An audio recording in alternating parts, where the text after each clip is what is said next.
How's it going, everybody? I tell you what I want to do. I want to throw this over to New Living because it's extremely hard to, it just gets too deep.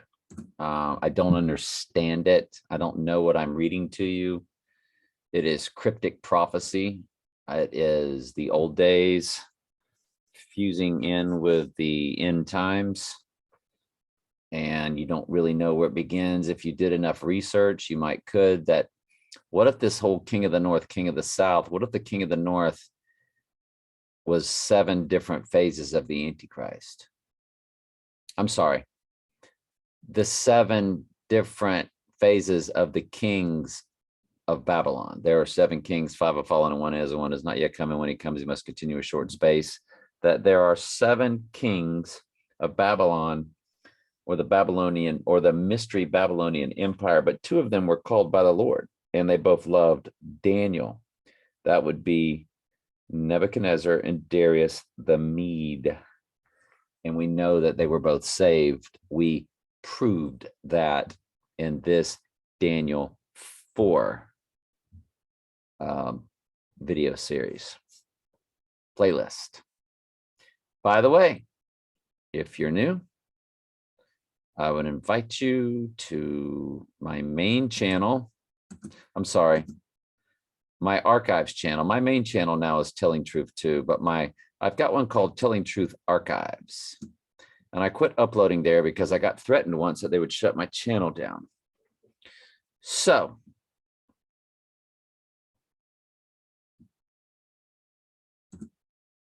I just used that thumbnail. That's why I was staring at it. Sorry, I didn't mean to pause on y'all. But if you come down here, you get Trump Antichrist series. How do we know we're saved? Election predestination from A to Z. Poke is not the mark of the beast. Prayer changes nothing. AI is the ghost in the machine. Mark of the beast. Rapture's post-tribulation. No free will. John 3:16. Falsely written and taught proof. Mark of the beast, knowing for sure. Basic daily Bible studies. Hell is not eternal torment. Very important. And that Romans 11 study, the Romans 7 study, they're both very deep, very detailed. And that's my new video popping up. Oh, and see, you see the thumbnail. It's the same as a recent video that I did on this channel a month ago. So I was like, I shouldn't have used that. I just used it recently, but that's okay. It's all good.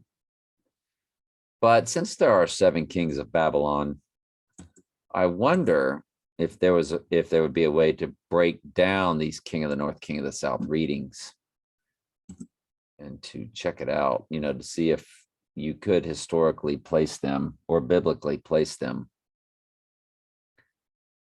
to Nebuchadnezzar, then to Darius the Mede, and then to like Alexander the Great and Napoleon and others. So anyway, he said unto them, this is over to Matthew, New Testament, an enemy have done this. The servant said unto him, wilt thou, and the enemy of course is Satan, wilt thou then we go and gather them up, talking about the tares.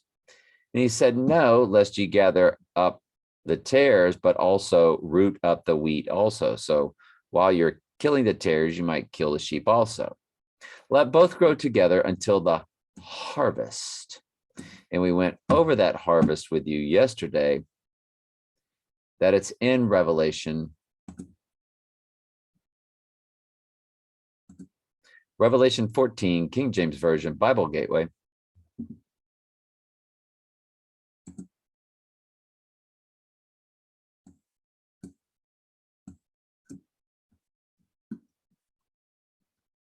White cloud, son of man, the angel came and said, how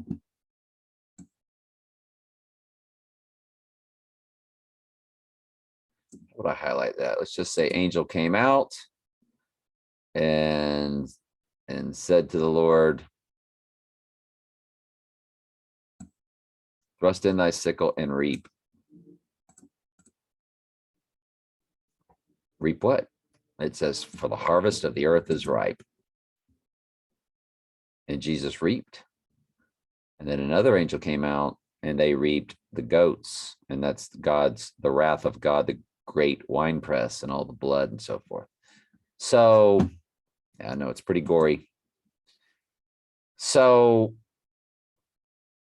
until the time of the harvest, I will say to the reapers, gather ye together first the tares and bind them in bundles to burn them, but gather the wheat into my barn. Figurative language. And though in Revelation, the sheep are reaped first,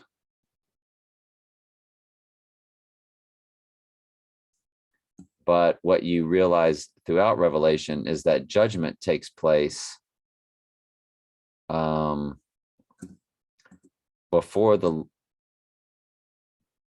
barn would then be the New Jerusalem, because before judgment takes place, we are actually with him 1,000 years in the new millennium. So that's not what the barn is about. But the sheep are removed first from the earth before God's wrath. So it's very, it's tricky. Another parable put he forth unto them, saying, the kingdom of heaven is like a grain of a mustard seed, which a man took and sowed in his field, which indeed is the least of all seeds. But when it is grown, it is the greatest among the herbs, and becometh a tree, so that the birds of the air come and lodge in the branches thereof.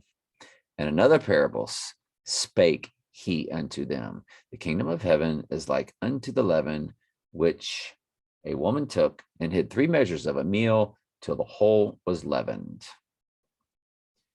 All these things Jesus spake unto the multitude in parables, and without a parable spake he not. So everything he said was a parable, and that's all he spoke was parables, that it might be fulfilled, which is spoken by the prophet, saying, will open my mouth in parables, I will utter things which have been kept secret from the foundation of the world. So I had a friend of mine bring up that mustard seed. I'll never forget that. I kind of paused when I was actually daydreaming when I read it.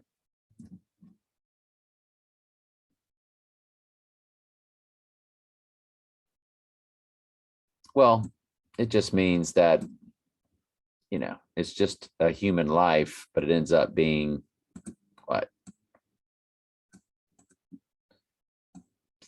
We are said that we will be judging the angels. We are kings and priests, but we were born of what? We were just born into this world a babe. So you start off as a mustard seed, and next thing you start off as a babe, and next thing you know, you're judging the angels. And so that's kind of the parable of that mustard seed. Anyway, let's get on to Daniel, king of the north, king of the south stuff. And some years later, an alliance will be formed between the king of the north and the king of the south. The daughter of the king of the south will be given in marriage to the king of the north to secure the alliance, but she will lose her influence over him, and so will her father. She will be abandoned along with her supporters. Now, by the way, going north and south, south and north could be the exchanging of the various Babylonian kingdoms one to another. Like the first kingdom is the kingdom of Babylon. And then next thing you get the Medes and the Persians defeat them. So that might be one's north, one's south. Let's just say, for instance, north is Babylon and south is the Medes and the Persians. Well, the Medes and the Persians come and defeat. They win, because this talks about victory on both sides. And then so now the south is in reign. And then here comes, let's say, the Greek Empire. Boom. That would be the king of the north defeating the south. So it could be something like that that's taking place, but it's too involved. But see, it gets all the way up to and through the abomination of desolation. So it takes you through the end time. So it does take you to the 7th and 8th king, which is the final king, the Antichrist. He is the 8th and is of the 7th. But when one of her relatives becomes king of the south, he will raise an army to enter the fortress of the king of the north and defeat him. When he returns to Egypt, he will carry back their idols with him, along with priceless articles of gold and silver. For some years afterwards, he will leave the king of the north alone. So it might have started with the Egyptian times, which were before the Babylonian times, if I'm not mistaken. Around what year in history was King Nebuchadnezzar of Babylon? 562 BC. That's 500 something years before Jesus Christ, give or take.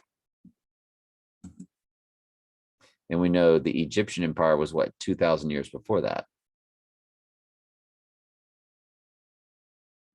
When was the last Egyptian empire?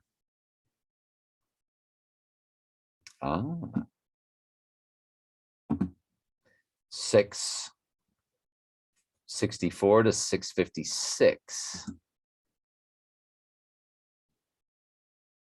Okay. So the first one could be the final Egyptian empire, which moves over to the Babylonians and then the Medes and the Persians. In what years were the Medo-Persian Empire? This would be after Babylon, so it's 550 to 330. So that's going in negative numbers. So that's 220 years, basically. Wow. It's crazy, isn't it? 562.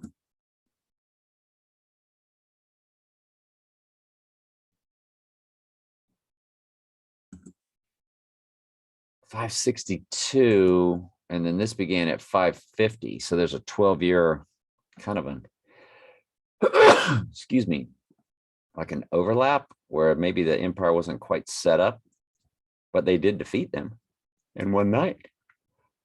I'm pretty sure it was in one night. I know the Medes and the Persians, I can't remember. We just got through reading all this too, but that's why I read it over and over and over and over. And I'm usually learning something new each time. For some years afterwards, he will leave the king of the north alone. Later, the king of the north will invade the realm of the king of the south, but will soon return to his own land. However, the sons of the king of the north will assemble a mighty army that will advance like a flood and carry the battle as far as the enemy's fortress. Then, in a rage, the king of the south will rally against the vast forces assembled by the king of the north and will defeat them. So you see how this goes back and forth, which is why I just go ahead and read this in the New Living Translation a little easier on us. All right, love y'all very much. Ask questions anytime. You know, I'll do my best.